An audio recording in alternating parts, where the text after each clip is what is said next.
les militaires ivoiriens dépossédaient de leurs véhicules. Malgré l'acharnement des puissances ennemies férocement coalisées, Chrissiapi s'est rendu ce 7 septembre 2022 dans la commune de Yopougon pour constater la chasse aux véhicules des militaires sans papier que le dictateur des lagunes a ordonné.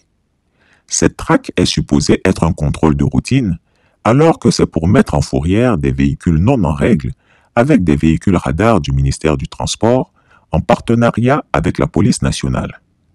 Il s'agit de traquer les militaires qui jusque-là avaient des passe-droits à cause de la précarité de leur corps de métier. En effet, un militaire dans n'importe quel pays du monde jouit de certaines prérogatives inhérentes à sa fonction.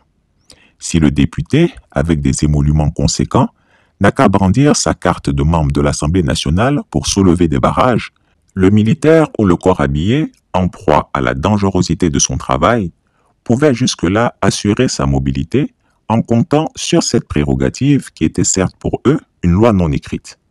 Les corps habillés ivoiriens sont désormais persona non grata dans le régime Ouattara.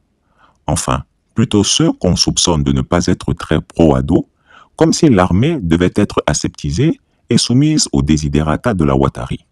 Leur carte d'identité professionnelle, appelée communément Joker, ne leur permettra plus de circuler sans inquiétude à bord de leur véhicule, comme par le passé, lorsqu'elles faisaient office de laissez-passer. Dommage. Désormais, ils seront tous contrôlés comme tout usager de la route, ce qui est normal, et tomberont sous le coup de la loi en cas d'infraction liée au code de la route. Ça aussi, c'est normal.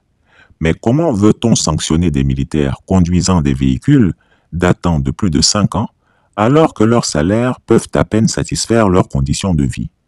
Si Alassane Ouattara a offert 500 000 francs CFA aux familles des militaires arrêtés à Bamako pour assurer la rentrée scolaire de leur progéniture, cela veut dire que la rentrée scolaire, pour l'ensemble des militaires, est bien un casse-tête. Alors le Joker, qui était un blanc-seing pour eux en termes de laisser-passer, devrait-il devenir une source de rattrapage de manne financière perdue à cause de la corruption au sein du régime? Un militaire gagne combien pour acheter un véhicule chez un concessionnaire?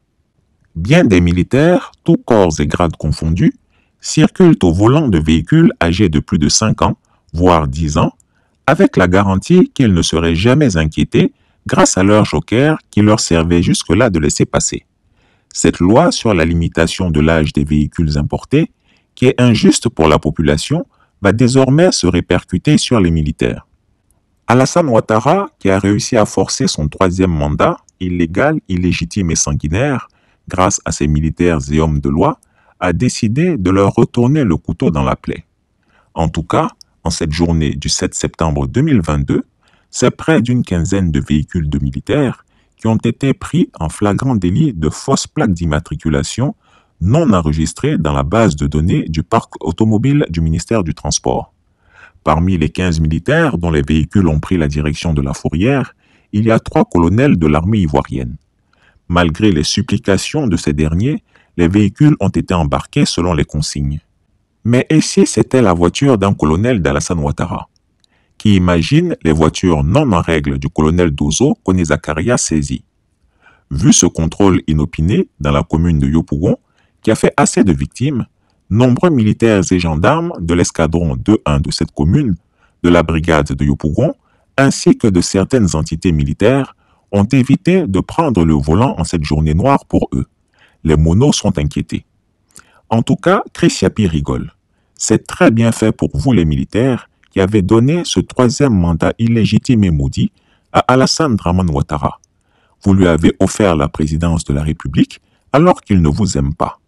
Comme on le dit dans le langage de l'armée, le militaire souffre en silence. Alors serrez les dents dans le mal. Vraiment, la galère n'est pas bien. Voilà. Même mon petit cousin de 12 ans m'a donné 500. J'ai failli dire merci tonton. Chrissiapi ne ment pas. Retrouvez Chrissiapi sur ses 2 chaînes YouTube, sa chaîne Dailymotion, Instagram et VK.